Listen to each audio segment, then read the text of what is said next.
Okay, so we've opened this job of the state of Maine that we want to run an outline and we want it to be a single line.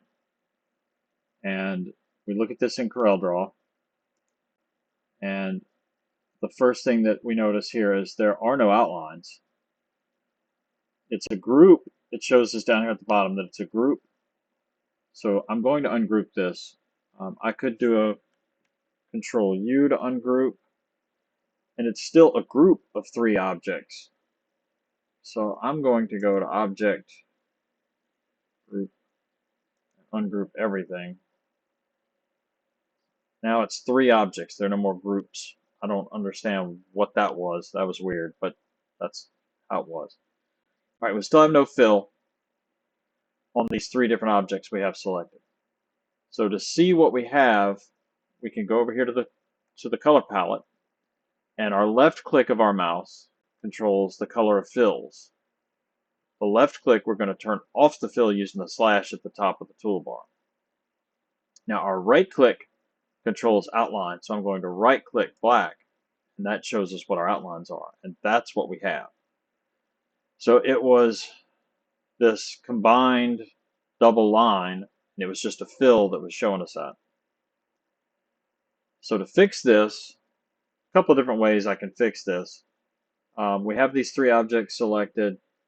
If I want to break these up, because right now if I grab this, I'm going to move it, it is a single curve because it's combined. That's why when we fill it, it fills like that. It's kind of like a letter A that the outside fills and it leaves the hole in the middle.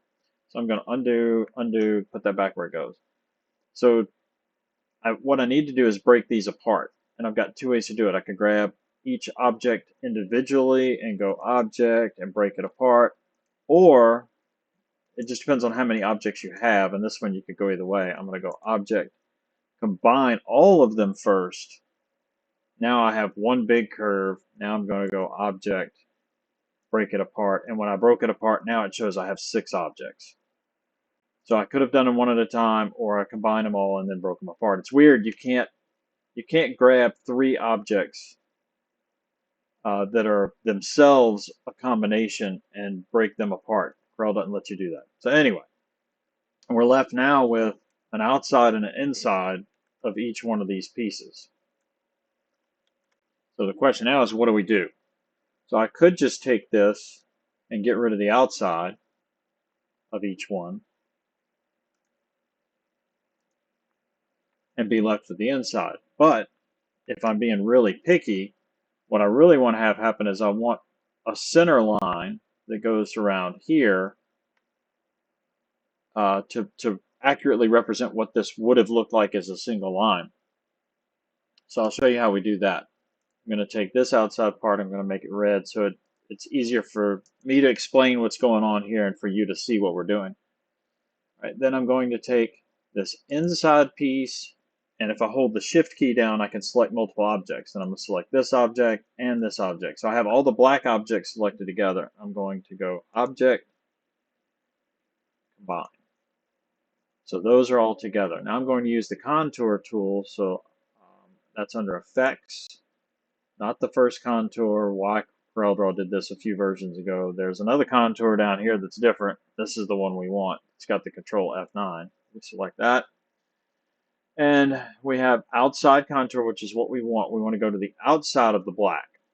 We want to go to the inside of the red. And it normally, let's see, it's at 10 thousandths right now. I have no idea of the scale of this and what's going to look right.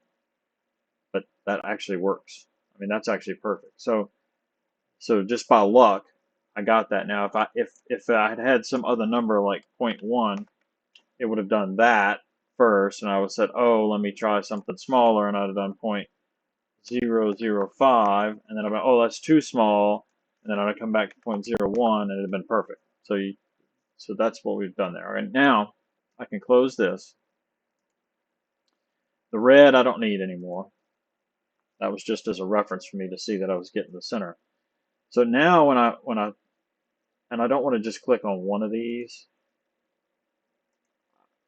and I don't know why Corel does this, but I want to grab all of it as a contour, and I want to go up here to Object, and I want to break the contour apart.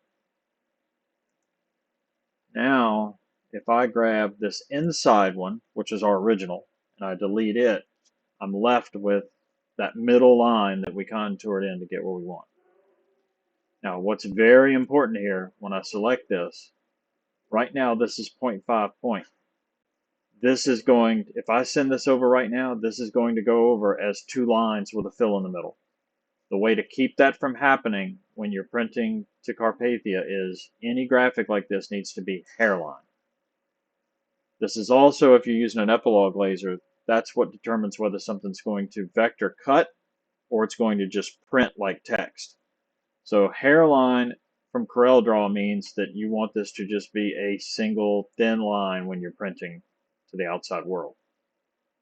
Right. Now, this is going to print over and it's going to be what we expect. In fact, I can do this real quick. Let's go to print, Carpathia document writer. It was 8.5 by 11. That's what we already have here. So we print, we open Carpathia file, open, and it's a main. Where's main? There's main. There's main. And we look at this and we select it and we see that it is a path. And if we click into it, it's a path with a 0.01 outline. So it's exactly what we want. And this is going to just engrave as a single line. And I can expand this out so we can see it a little better. But yeah, that's going to work as a single line. So that's how we need to get things in from Corel Draw, is it needs to always be hairline when we send it over.